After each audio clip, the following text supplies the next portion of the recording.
Good morning, నమస్కారం మరియు ఆదాబ్. ఈరోజు నాకు చాలా టాపిక్లు ఉన్నాయి. మొదటి టాపిక్ ఏంటి అంటే మ్యాన్కైండ్ని పునర్నిర్మించడం. చాలా సంవత్సరాల క్రితం నేను మెడికల్ రెప్గా పనిచేసేటప్పుడు చాలా కంపెనీలు నేను గమనించేవాడిని. అదేంటంటే మేనేజర్లు మరియు మెడికల్ రెప్లు స్టాకిస్టుల దగ్గర కూర్చుండేవారు. వారు అక్కడ అన్ని అడ్జస్ట్మెంట్లు చేసేవారు. ఏఎం, ఆర్ఎం మరియు జెడ్ఎంలందరూ అక్కడ కలిసి ఉండేవారు. ప్రతి నెల 30వ తారీఖున ఇది జరిగేది. మరియు అక్కడ వారు ఒక రకమైన సవరణలు చేసేవారు.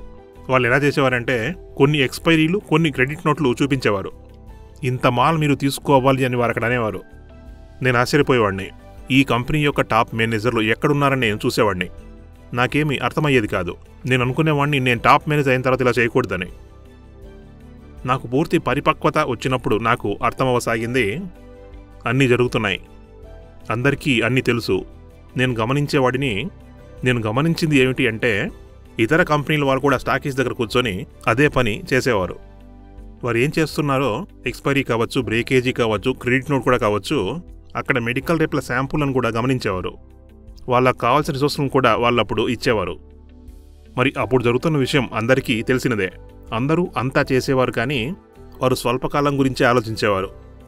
నేను నా ప్రయాణంలో ఒక మెడికల్ రేప్గా నేను చాలా పెద్ద కంపెనీలు పతనమవడం చూశాను. దానికి కారణం ఈ పద్ధతులే.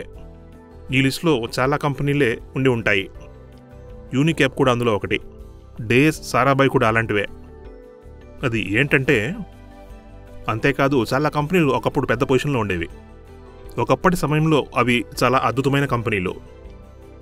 ఇప్పుడు మనం చూస్తే ఆ కంపెనీలు ఎక్కడున్నాయి? ఒకప్పటి తమ స్థాయిని అవి నిలబెట్టుకోలేకపోతున్నాయి.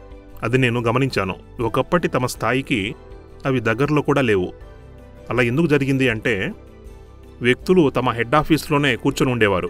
వారు బయటకు వచ్చి మాట్లాడడానికి ధైర్యం చేసేవారే కాదు. అంతేకాదు ఇది సరైన పద్ధతి కాదని చెప్పలేకపోయేవారు. దాన్ని బాగు చేయాలి, అలా బాగు చేయాలంటే దీర్ఘకాలికంగా ఆలోచించాల్సి ఉంటుంది. మా సేల్స్, ముఖ్యంగా ప్రైమరీ సేల్స్ తగ్గినప్పటికీ కూడా మేము భయపడము. ఆ ధైర్యం ఉండేది కాదు అప్పట్లో అంతర్గతంగా. నేను ఒక ప్రామిస్ చేసుకునేవాడిని, నేను టాప్ మేనేజర్ అయిన తర్వాత ఇటువంటి పద్ధతులు జరగనివ్వను అని.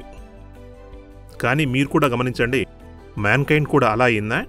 15 నెలల క్రితం మేము ఈ విషయాన్ని బాగా గమనించాము. మేము యాక్షన్ తీసుకోవడం ప్రారంభించాము మరియు మ్యాన్కైండ్ చరిత్రలోనే కొన్ని కఠినతరమైన నిర్ణయాలు మేము తీసుకున్నాము. ఈ 15 నెలల నుంచి మేమేం చేస్తున్నామంటే మేము మ్యాన్కైండ్ను పునర్నిర్మిస్తున్నాము.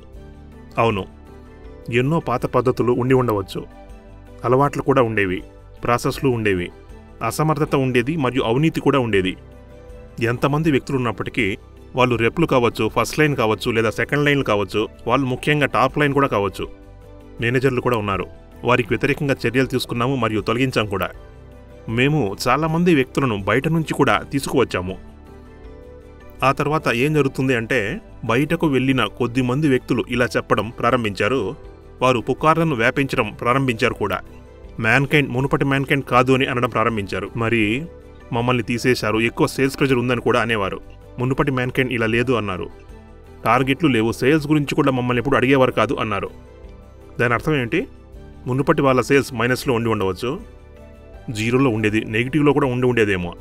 అయినప్పటికీ వారికి మెడల్ లభించేదా? మా కుటుంబం ఫారిన్ ట్రిప్ కూడా వెళ్తూ ఉండేది. మా కుటుంబం కూడా ఫ్యామిలీ ట్రిప్కు వెళ్తూ ఉండేది. నాకు ఇన్సెంటివ్ కూడా పూర్తిగా లభిస్తూ ఉండేది. కానీ మర్చిపోకండి, ఆ రోజుల్లో నేను మాట్లాడుతున్నాను, అప్పట్లో గ్రోత్ 20%, 30%, 18%గా ఉండేది. కానీ నెమ్మదిగా గ్రోత్ తగ్గింది, వ్యక్తుల ఆకలి తగ్గిపోయింది. ఒకప్పుడు వారి మనసులో ఉన్న ఆకలి బాగా తగ్గిపోసాగింది. కానీ వారు కేవలం సంతోషంగా ఉండేవారు. సమస్య ఎక్కడొస్తుంది అంటే దిగువ మధ్యతరగతి కుటుంబం నుండి వచ్చినప్పుడు మీరు చాలా త్వరగానే సంతృప్తి చెందడం ప్రారంభిస్తారు. ఇప్పుడు నాకు భూమి ఉంది, నా దగ్గర ఇల్లు ఉంది, ఆస్తి కూడా ఉంది, ఇప్పుడు నేను ఎందుకు పనిచేయాలి? నేను ఇంకెందుకు పనిచేయాలి? కంపెనీ మీ అందరికీ నెగటివ్ గ్రోత్లో కూడా కంపెనీ ఫారెన్ ట్రిప్స్ పంపిస్తున్నప్పుడు నేను ఇంకా చేయాల్సిన అవసరం ఏంటి? నేను 3 గంటలు పనిచేసినా కూడా పని అయిపోతుంది. ఎందుకంటే నాకు రిలేషన్స్ ఉన్నాయి, నా కొత్త ప్రొడక్ట్లు ఏవి అమ్ముడుపోవడం లేదు. అయినప్పటికీ నన్నెవరూ ఏమీ అనడం లేదు, ప్రశ్నించడం లేదు. అది అప్పటి మ్యాన్కైండ్. సోమరితనంగా మరియు నెమ్మదిగా అలాంటి మ్యాన్కైండ్. పరిశీలిస్తే ఒకప్పటి మ్యాన్కైండ్ చాలా బాగా వృద్ధి చెందుతూ ఉండేది. ఇండస్ట్రీలో అత్యుత్తమంగా ఉండేవాళ్ళం. చెప్పాలంటే గత కొన్ని సంవత్సరాలుగా కొద్దిగా నెమ్మదించడం ప్రారంభం అయ్యింది. అప్పుడు మేము చర్యలు తీసుకోవడం మొదలుపెట్టాము. కొందరు వ్యక్తులు మునుపటి మ్యాన్కైండ్నే గుర్తుంచుకునేవారు. పని చేయకపోయినా ఇన్సెంటివ్ లభించేది అని, పని చేయకపోయినా మెడల్ వచ్చేది. బహుశా వారప్పుడు మర్చిపోయి ఉండవచ్చు, మ్యాన్కైండ్లోని వారు ఒకప్పుడు చాలా ఎక్కువగా పనిచేసేవారు అనే విషయం మర్చిపోతున్నారు. ప్రతి ఇతర కంపెనీ వాళ్ళు అనేవారు, మాకు మ్యాన్కైండ్ నుంచి వ్యక్తులు కావాలి, ఎందుకంటే వారు బాగా కష్టపడతారు. అది జరిగిపోయింది. అందుకే మేము చాలా కఠిన చర్యలు తీసుకున్నాము. మళ్ళీ వ్యక్తులు చెప్పడం ప్రారంభించారు, బయట నుంచి వ్యక్తులను తీసుకుంటున్నారు అని. బయట నుంచి వ్యక్తులు వస్తున్నారు కాబట్టి వారు వాళ్ళ వ్యక్తులనే తీసుకుంటారు, మనల్ని తీసుకోరని. ఏదో తెలియని ఒక కొత్త భయం, కొందరిలో ఆ భయం మొదలైంది కూడా. అది వ్యక్తుల మెదలలో. కానీ నేను లెక్క చెప్పినప్పుడు 28% మందిని మాత్రమే బయట నుండి తీసుకొచ్చాం. 72% వారిని ఉన్నవారినే ప్రమోట్ చేయడం జరిగింది. ఇంకో విషయం నేను చెప్తాను, మేము నిజాలే మాట్లాడుతూ ఉన్నాము. మేము ఎప్పుడైనా ఎవరినైనా బయట నుండి తీసుకున్నప్పుడు, సెకండ్ లైన్ లేదా అంతకు మించిన వారిని బయట నుండి తీసుకున్నప్పుడు, మేమందరము, నేను కూడా కూర్చొని హెడ్ ఆఫీసులో కూర్చొని వారిని స్క్రీనింగ్ చేస్తాము, తర్వాతే వారిని సెలెక్ట్ చేస్తాము. నేను 28% మంది బయట వ్యక్తులు సెలెక్ట్ అవుతున్నారు అని చెప్పినప్పుడు, ఇప్పుడు నేను చెప్పగలను 70 నుండి 80%, 90% మందిని కూడా ఇంటర్వ్యూ చేసి ఉన్నాం మేము. ఎంతోమంది బయట వ్యక్తులను మేము రిజెక్ట్ చేసినాం కూడా. స్క్రీనింగ్ చేసిన తర్వాత మాత్రమే వారిని మేము లోపలికి తీసుకుంటున్నాము. వ్యక్తులు ఇంకో విషయం కూడా చెప్పడం ప్రారంభించారు. మ్యాన్కైండ్లో ప్రెజర్ వచ్చిందట. ఇప్పుడు మ్యాన్కైండ్ యొక్క సంస్కృతి బాగా పాడైపోయిందట. ఇవే కొందరి మాటలు. ఇటువంటి వార్తలను కొంతమంది వ్యక్తులు ప్రచారం చేశారు. దురదృష్టవశాత్తు వ్యక్తులకు కల్చర్కు మరియు ప్రెజర్కు మధ్య వ్యత్యాసం తెలియట్లేదు. కల్చర్ ఒకలా ఉంటుంది, ప్రెజర్ వేరేలా ఉంటుంది. ఇప్పుడు నేను కల్చర్ గురించి చెప్తాను. కల్చర్ గురించి మేము మాట్లాడినప్పుడు అందులో కొంత సానుకూలత ఉంటుంది, అక్కడ ప్యాషన్ ఉంటుంది. ఒక రకంగా మేము ప్రతిభను ప్రోత్సహిస్తాము. ఎవరికైతే ప్రతిభ ఉందో, బాగా పనిచేస్తారో, కష్టపడే వారిని, వృద్ధి చెందే వారిని మేము ముందుకు తీసుకెళ్తాము. ఎవరికైనా బంధువు అవడం వల్ల, ఇష్టం అవడం వల్ల, కజిన్ అవడం వల్ల కానీ, వారి కులమే అవడం వల్ల కానీ వారెవరిని మేము పైకి తీసుకువెళ్ళము. అంతా పనితనం మీదే ఆధారపడి ఉంటుంది. నిష్పక్షపాత వాతావరణం ఉంటుంది. హిందూ, ముస్లిం, సిక్, నార్త్, సౌత్ ఎవరైనా కావచ్చు. ఏ ప్రాంతం వారైనా ఏ తేడా కూడా ఉండదు. అలాంటివేమీ జరగకూడదు. ప్రతిభ ఆధారంగా ఉంటుంది. ఏ విషయమైనా మా కల్చర్లో నేర్పించడం అనేది ఒకటి ఉంటుంది. వ్యక్తులను వృద్ధిపరుస్తాము. వ్యక్తులకు మేము నేర్పిస్తున్నాము అని అంటే అసలు పనితీరు గురించి ఆలోచిస్తాం, వారి గ్రోత్ గురించి మాట్లాడతాము. కాబట్టి కంపెనీలో అంతర్గతంగా ఉన్న మీ వ్యక్తులు కూడా ప్రతిభను మెరుగుపరుచుకుంటారు మరియు మంచి స్థానానికి చేరుకుంటారు. దీనినే కల్చర్ అని పిలుస్తారు. ఇటువంటి కల్చర్ ఇక్కడ ఉంటుంది. ఇది మేము ఎన్నోసార్లు చెప్పాం కూడా. ఈ కంపెనీ ప్రొఫెషనల్స్ ద్వారానే నడపబడుతుంది. అదే కారణం చేత మేము అనేక మంది ప్రొఫెషనల్స్ను ఇతర కంపెనీల నుండి ఇక్కడికి తీసుకొచ్చాం కూడా. వారికి మేమేమిస్తున్నాం? మేము వారికి పూర్తి స్వేచ్ఛనిస్తున్నాం. వారు బాగా పనిచేయాల్సి ఉంటుంది, అంతే. మా జాబ్ ఏమిటంటే, ఎవరికైనా ఎక్కడైనా కొద్దిగా భయంగా ఉన్నా, వారికి సవాళ్ళు ఎదురైనా, వారికి ఏవైనా అడ్డంకులు ఎదురైనా, ముందుకు పోలేకపోతున్నా, అప్పుడు మేము వారికి సపోర్ట్ చేస్తాము. కంపెనీ వృద్ధి కోసం ఏదైనా చేయొచ్చు. ఏమి ఆలోచించినా దీర్ఘకాలిక ఫలితం గురించి ఆలోచించండి. అది తప్పదు. షార్ట్ టర్మ్ గురించి ఆలోచించకండి. మరియు ఈ ప్రాసెస్లో మేము చాలా చర్యలు చేపట్టినాము. కల్చర్ అంటే ఇదే. ఇప్పుడు నేను ప్రెజర్ గురించి మాట్లాడతాను. ప్రెజర్ ఎప్పుడు తప్పుగా ఉంటుంది అంటే, మీరు వ్యక్తులకు 28వ తారీఖు లేదా 30వ తారీఖు పిలిచి చెప్పినప్పుడు సేల్స్ కావాల్సి ఉంటాయి. ఇష్టం వచ్చినట్లు చేయమనలేము. నేను మీకు ఎక్స్పైరీ ఇస్తాను, మీకు అడ్జస్ట్మెంట్లు ఇస్తాను, రిసోర్స్లు మిస్యూజ్ చేయండి అంటే కుదరదు. ఇన్సెంటివ్లు ఇచ్చేయమంటే కుదరదు. ఇటువంటి ప్రెజర్ ఉండవలసిన అవసరం లేదు. నాకు సేల్స్ గురించి మాత్రమే చూపించు అంటే సరిపోదు. హెడ్ ఆఫీసులో కూర్చున్న వ్యక్తులు సేల్స్ గురించి మాత్రమే మాట్లాడితే దాన్నే బ్యాడ్ కల్చర్ అంటారు. దాని అర్థం ఇది బ్యాడ్ కల్చర్ ఎప్పుడవుతుంది? పై పొజిషన్లో ఉన్న వ్యక్తులు 30 రోజులు, ప్రతిరోజు, ప్రతి వారం, ప్రతి 15 రోజులకు ప్రజల్లో జవాబుదారీతనం ఉండదు. డెమాన్స్ట్రేషన్లు ఇవ్వరు. ఫీల్డ్లో ఎవరు పనిచేయరు. పని చేయాల్సిన ప్రెషర్ వారిపై ఉండదు. అది అంతే. 30 రోజులు పని గురించి మర్చిపోయి మరియు ప్రతి నెల 28వ తేదీనో 30వ తేదీనో ప్రెజర్ పెడితే సరిపోదు. అప్పుడు దాన్ని బ్యాడ్ ప్రెజర్ అంటారు. ఒకవేళ మీరు రోజు పని చేస్తే, రోజు వ్యక్తులకు డెమాన్స్ట్రేషన్ ఇస్తూ సమస్యలు పరిష్కరిస్తే, వారికి ఏ సమస్య ఉన్నా, ఏ సవాలు ఎదురైనా ఆ సమస్య పరిష్కరించడంలో మీరు పాల్గొంటే వారికి సహాయకారిగా ఉంటుంది. రీటైలింగ్ గురించి వివరించండి. వారికి ఏదైతే భయం ఉందో దాన్ని దూరం చేయండి. మీరు ఈ చర్యలన్నీ చేస్తూ ఉన్నట్లు అయితే అప్పుడు ఈ ప్రెజర్ తప్పుగా ఉండదు. ఇప్పుడు మీరు చెప్పండి, ఈ ప్రెజర్ చెడుగా ఉందా? మేము మీకు చెబుతూ ఉంటాము, డాక్టర్ల లిస్టు చేయమని. 6 నెలలుగా నేను గోల చేసిన, అరిచినప్పటికీ కూడా అయినప్పటికీ డాక్టర్ల లిస్టు నా వద్దకు రాలేదు. అందరినీ చూడడం ప్రారంభించాను. బాగా పరిశీలించాను. చెప్పండి, ఈ ప్రెజర్ మీకు తప్పుగా అనిపించదా? ఒక మెడికల్ రెప్ కానీ అతని మేనేజర్ అయినా కానీ కొన్ని రోజుల తర్వాత మేనేజర్లు రెప్ల యొక్క డాక్టర్ లిస్ట్ చెక్ చేయకపోతే ఎలా? వారు జీపీ డాక్టర్ల గురించి చెబుతూ ఉంటారు, నెలకు 10 కాలు చూపిస్తారు. వాళ్ళకి అడ్వాంటేజ్ ఇలా ఉంటుంది, కష్టపడకుండానే ఎక్కువ కాలు ఉన్నట్టు చూపిస్తారు. ఒకవేళ నేను 30 డాక్టర్లకి ఒక నెలలో జీపీ డాక్టర్లకు సంబంధించి 4 కాలు చూపిస్తాను, కానీ నాకు రెస్పాన్స్ రాదు. మరియు నేను అటువంటి స్థలానికి 2 లేదా 3 సార్లు వెళ్తూ ఉంటాను. అక్కడకు వెళ్ళి రావడానికి నాకు ఛార్జీలు ఎక్కువగా ఉండి సేల్స్ తక్కువైతే ఎలా? ఇటువంటి విషయాలు పరిశీలిస్తూ ఉన్నట్లయితే అప్పుడు వ్యక్తులు అంటూ ఉంటారు ప్రెజర్ ఎక్కువైంది అని. ఇది ప్రెజర్ కాదు సార్, ఇది జవాబుదారీతనం. మేము అప్పుడు ప్రశ్నలు అడిగేవాళ్ళము, ఇప్పుడు ఏమయ్యింది అని. ఇది వాస్తవ మ్యాన్కైండ్. ఖచ్చితంగా మ్యాన్కైండ్ ఇలాగే ఉండేది. కోవిడ్ నుంచి లేదా అంతకంటే 2 నెలల ముందు నుంచి మరి ఒక రకమైనటువంటి ఒక సమస్య మ్యాన్కైండ్లో వచ్చింది. అప్పుడు ఆ సమయంలో మేము ప్రయత్నించే వాళ్ళము, కొన్ని అడ్జస్ట్మెంట్లు చేసేవాళ్ళము. అటువంటి పరిస్థితి ఉండకూడదు, అది ఇప్పుడు పోయింది కూడా. నా రిక్వెస్ట్ ఏంటంటే, మేమేం చెబుతున్నామో మీరు అర్థం చేసుకోండి. మేము చెబుతున్నాము, మీరు బాగా పనిచేస్తున్నట్లయితే మీరు వృద్ధి చెందుతారు. బాగా పనిచేయని వారు కంపెనీలో ఉండలేరు.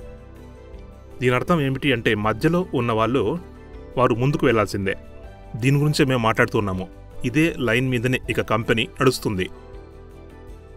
ఒకవైపు మేము ఏం చెబుతున్నాము, మేం మ్యాన్కైండ్ను పునర్నిర్మిస్తున్నాము అంటే ఏంటి? మాకొకప్పుడు సరిలేని పాత అలవాట్లు ఉండేవిక్కడ. ఉన్న వాటిని ముగించేశాము, ఆపేశాము. మరియు అది రిసోర్స్ల యొక్క మిస్యూజ్ కావచ్చు, అది జడేజో గురించి కూడా కావచ్చు. ఎక్కడైనా అవసరమైతే మేము తప్పక ఇస్తాము. అవసరమైతే రిసోర్స్లను మేము ఇస్తాము కూడా. రిసోర్స్లు అవసరమైన చోట మేము ఇస్తాము. ఇచ్చిన తరువాత మేము అడుగుతాము ఏమవుతుంది అని. దీంతో పాటు ఒక ముఖ్యమైన విషయం మీకు చెప్తాను. మేమిప్పుడు మా ఇన్సెంటివ్ పాలసీని వేరే విధంగా చేస్తున్నాం. అది వేరే లెవెల్లో ఉంటుంది, బాధపడిన అవసరం లేదు. మంచి ఇన్సెంటివ్ పాలసీని మేము తీసుకొస్తున్నాము. దాని అర్థం ఏమిటి? ఎవరైతే బాగా పనిచేస్తున్నారో వారిని మేము ప్రోత్సహించదలుచుకున్నాము. నేను ఒక ఉదాహరణ ఇస్తాను. మేము వేరే విధంగా సూపర్గా పనిచేసే వ్యక్తుల కోసం వారు 10% ఉండొచ్చు లేదా 20% ఉండొచ్చు. 20% మంది అందులో ఉంటారని నేను ఖచ్చితంగా చెప్తున్నాను. వారికి స్విట్జర్లాండ్కు వెళ్ళడానికి ఒక ట్రిప్ను వేస్తున్నాం. మీకు అది త్వరలోనే వస్తుంది. ఇక్కడ పనిచేసే వ్యక్తుల్లో కొంతమంది చాలా బాగా పనిచేస్తున్నారు. వారికి మరియు వారి కుటుంబానికి ఎక్స్ట్రా ఎందుకు లభించదు? తప్పకుండా లభిస్తుంది. తప్పక పంపిస్తాము స్విట్జర్లాండ్కి. కొంతమంది వ్యక్తులు న్యూ ప్రొడక్ట్స్ అమ్మడంలో అద్భుత ప్రతిభ కనపరుస్తున్నారు. కొత్త ప్రొడక్ట్లకు సంబంధించి మేము ఇన్సెంటివ్ పాలసీని తీసుకొస్తున్నాము. దానికి సంబంధించి రాయల్ ఎన్ఫీల్డ్ మోటార్ బైక్ను పొందుతారు. మరియు 2వ స్థానంలో ఎవరైతే ఉన్నారో, ఎవరైతే కొత్త ప్రొడక్ట్లు అమ్మడంలో 2వ స్థానంలో ఉన్నారో వారికి హోండా పల్సర్ కానీ లేక స్కూటీ కానీ వారికి తప్పక లభిస్తుంది. ప్రతి డివిజన్కు అవి డిఫరెంట్గా ఉంటాయి. ఇవి కొత్త ప్రొడక్టులకి. 3వది, కొన్ని మాకు సంబంధించిన కొన్ని ప్రొడక్ట్లు అద్భుతంగా ఉన్నాయని మేము అనుకుంటున్నాము. వారి కోసం ఎక్స్ట్రా మైల్ పేరుతో 3వ ఇన్సెంటివ్ పాలసీ ఉంది. ఒకవేళ మీకు అసలైన ఇన్సెంటివ్ 3% అయితే దానికి సంబంధించి ఇన్సెంటివ్ 4, 5 లేదా 6% ఉంటుంది. పూర్తి ఇన్సెంటివ్ లభిస్తుంది. అంటే ఒక ఉదాహరణగా మీ సేల్స్ 150 ఉండవచ్చు, సమస్య లేదు. మీరు 200 అమ్మచ్చు లేదా 300 అమ్మచ్చు. పూర్తి 300కు 3% ఇన్సెంటివ్ ఉంటుంది. అది 5 కూడా కావచ్చు. ఇది కూడా లభిస్తుంది. ఈ వీడియో మీ దగ్గరకు వచ్చే సమయానికి ఈ వివరాలన్నీ మీకు అందుతాయి. దీంతో పాటు ఏవైతే మీ ఫారిన్ ట్రిప్స్ ఉన్నాయో వాటికి సంబంధించి మేము చాలా మార్పులు చేస్తూ ఉన్నాము. ఈ ఇన్సెంటివ్ చాలా బాగా ఉంటుంది. ఆమ్స్టర్డామ్, బాకు మరియు వియత్నాం గొప్ప ట్రిప్లు మేము వేస్తున్నాము. మళ్ళీ ఇది ప్రతి ఒక్కటి, మరియు ఈ ఇన్సెంటివ్లన్నీ గ్రోత్ బేసిస్ మీద అవి ఉంటాయి. మేం మీకు చెప్పినట్లుగానే అది కనీసం 6%. ఎవరైతే అర్హులో వారందరికీ పూర్తి ఇన్సెంటివ్ లభిస్తుంది. 110% ఇన్సెంటివ్ ఉంది, 120% ఇన్సెంటివ్ కూడా ఉంది. ఇటువంటి ఇన్సెంటివ్ పాలసీని చూసినప్పుడు మీరు ఆశ్చర్యపోతారు. ఏంటంటే మ్యాన్కైండ్ ఒక అద్భుతమైన కంపెనీ అని మీకు తెలుస్తుంది. అందరికంటే ఎక్కువగా డబ్బులు ఇస్తుంది, అందరికీ మర్యాదనిస్తుంది, అందరినీ వృద్ధిలోకి తెస్తుంది. మేము గర్వంగా చెప్పదలుచుకున్నాము, మేము విశ్వాసంతో ఉన్నాము. అదేంటంటే ఏ ఇతర కంపెనీ కూడా మీకు ఇన్ని రివార్డులు ఇవ్వదు. అది నిజం. మీకు గుర్తింపు లభిస్తుంది, రెస్పెక్ట్ ఉంటుంది, పనిచేసే వాతావరణం లభిస్తుంది. మీరు అబ్బురపోతారు. చాలా బాగా మేము మీకు ఇవ్వబోతున్నాము. ఈ సంవత్సరం 25-26 లోపల నేను ఇప్పుడే ప్రకటిస్తున్నాను, నేను చెప్పదలుచుకుంది ఏమిటి అని అంటే, అది ఎవరైతే బాగా పనిచేస్తారో వారికి చాలా మంచి రివార్డులు అంది తీరాలి. ఎవరైతే బాగా పనిచేయట్లేదో వారికి ఆ విషయం తప్పక తెలియజేయాలి. ప్రతి ప్రదేశంలో కూడా మేము విభిన్నంగా ఉండాలని కోరుకుంటున్నాము. బాగా పనిచేసే వారికి మంచి ట్రీట్మెంట్ లభించాలి, మరియు యావరేజ్గా పనిచేసే వారికి వేరుగా ఉంటుంది. అంటే ఏంటి? ఒకవేళ రాబోయే కాలంలో 6 నెలలకు ఒకసారి మేము ఉదాహరణకు ఒక మీటింగ్ ఏర్పాటు చేస్తే, అది ఉదాహరణకు మేము ఒక స్టేట్ డివిజన్ హెడ్కి సంబంధించి చూసినట్లయితే, ఉదాహరణకు రాజస్థాన్ స్టేట్ హెడ్ కావచ్చు, అతనికి ఏ పొజిషన్ అయితే ఇచ్చామో అందులో గ్రోత్ చాలా ఉంది. స్టేట్ హెడ్, అది మెడికల్ రేప్లకు సంబంధించి కాకుండా. అటువంటి వారికి 6 నెలలకు ట్రిప్ మేము ఎందుకు అరేంజ్ చేయకూడదు? అది మౌంట్ ఆబూకి. వారికి ఇష్టమైతే వారిని మసూరికి ఎందుకు పంపించకూడదు? ఒక రాత్రి స్టే. మరొక్క వైపు ఎవరిదైతే పనితీరు ఎవరికైతే సరిగా ఉండదో, ఆశించిన విధంగా లేకుంటే వారు ఎక్కడున్నారో అక్కడే ఉండిపోతారు. అవి మీటింగ్లకు సంబంధించి కావచ్చు, మెడల్స్ కావచ్చు, ఫారెన్ ట్రిప్లకు సంబంధించి కావచ్చు, ఇన్సెంటివ్ కావచ్చు, అన్ని విధాలుగా వారి మధ్య వ్యత్యాసాన్ని మేము తప్పక చూపాలనుకుంటున్నాం. బాగా పనిచేసే వారికి మీరు బాగా పనిచేస్తున్నారని చెప్పాలి. వారికి మేము రివార్డ్ ఇవ్వదలుచుకున్నాము. యావరేజ్ అయితే వారు అలాగే ఉంటారు. పని చేయకపోతే అవసరం లేదు. అటువంటి వాతావరణం వస్తుందని నేను ప్రామిస్ చేస్తున్నాను. ఎందుకంటే నెగిటివ్ గ్రోత్తో ఎవరికి ఏమీ లభించదు. ఇన్సెంటివ్ అలాగే ఉంటుంది. ఎలా పనిచేస్తే అలా ఉంటుంది. నేను ఒక విషయం గురించి అందరికీ మళ్ళీ చెప్పదలుచుకున్నాను. కొంతమంది వ్యక్తులు కల్చర్ అని చెబుతూ ఉంటారు, ప్రెషర్ అంటూ ఉంటారు. సార్, కల్చర్ బాగానే ఉంటుంది. కల్చర్ ఒకేలాగా ఉంటుంది. జవాబుదారీతనం మరియు పనిచేసే ఒత్తిడి వేరేలా ఉంటుంది. మీరు వర్కింగ్ కల్చర్ను మరియు కల్చర్ను వేరే విధంగా చూడాల్సి ఉంటుంది. మ్యాన్కైండ్ యొక్క కల్చర్ బాగా ఉంటుందని మేము భావిస్తున్నాము. పక్షపాతం లేకుండా, రాజకీయాలు లేకుండా, ప్రతిభ ఆధారంగా ఉంటుంది. వ్యక్తిత్వ వికాసం, వ్యక్తులను ముందుకు తీసుకెళ్లడం, సానుకూలత, వీటిని కల్చర్ అంటారు. సరిగ్గా పని చేయని వాళ్లను మేము ప్రెజర్ చేస్తాము. బాగా పనిచేసే వారిని ముందుకు తీసుకెళ్తాము. బాగా పనిచేస్తే సరే. కాబట్టి దయచేసి అర్థం చేసుకోండి, ఒక తేడా ఉంటుంది జవాబుదారీతనం మరియు కల్చర్ రెండింటిలో. ఈ విషయాన్ని నేను అందరికీ స్పష్టంగా చెప్పదలుచుకున్నాను. లీడర్షిప్కు సంబంధించి ఒక ప్రాచుర్యం పొందిన కొటేషన్ ఉంది. అదేంటంటే, మీరు ఒకవేళ అందరినీ సంతోషంగా ఉంచదలుచుకుంటే లీడర్షిప్ గురించి మర్చిపోండి మరియు ఐస్ క్రీమ్ అమ్మడం ప్రారంభించండి అని దాని అర్థం. మ్యాన్కైండ్కు సంబంధించిన ప్రతి ప్రదేశంలో, అది హెడ్ ఆఫీస్ కావచ్చు లేక మార్కెటింగ్ కూడా కావచ్చు, ప్రతి చోట ఇలాగే ఉండాలి. మంచి వాళ్ళకు వాళ్ళు మంచివారని, చెడ్డ వాళ్ళకు వాళ్ళు చెడ్డవారని చెప్పండి. ట్రీట్మెంట్ కూడా అలాగే ఉండాలి. దీంతో నేను ఈ వీడియో ముగించదలుచుకున్నాను. నేను చెప్పదలుచుకున్నాను, మీరు ఒక అద్భుతమైన సంవత్సరాన్ని చూడబోతున్నారు. అబ్బురపరిచే 25-26 మీకు అద్భుత సంవత్సరం కాబోతూ ఉంది. మార్చి నెలలో మేము చాలా గొప్ప పనులు చేశాము. అందుకు గర్వంగా ఉంది. అన్ని డివిజన్లు బాగా ఉన్నాయి. కొన్ని డివిజన్లు చాలా బాగా ఉన్నాయి. అది హ్యాంపా గ్రేడ్ కావచ్చు, గ్లైడ్ కావచ్చు లేదా డైనెట్యూ, అన్ని డివిజన్లు చాలా బాగున్నాయి. మ్యాన్కైండ్కు సంబంధించిన ప్రతి డిపార్ట్మెంటు ముందుకు వచ్చింది. లాజిస్టిక్స్ వారు తమ పని తాము చేశారు. అందరూ తమ పని తాము చేశారు. మార్కెటింగ్లో, సేల్స్లో ప్రతి ఒక్కరూ చాలా బాగా పనిచేశారు. దీంతో అందరూ ఒక్కటిగా తయారవుతారు. చక్కటి టీమ్ స్పిరిట్తో అద్భుతాలు సంభవిస్తాయి. రాబోయే కాలంలో మనం చాలా కొత్త ప్రోడక్ట్లను లాంచ్ చేయబోతూ ఉన్నాము. బాగా పనిచేయాలి. ఇది మాత్రం మీరు తప్పనిసరిగా గుర్తుంచుకోండి.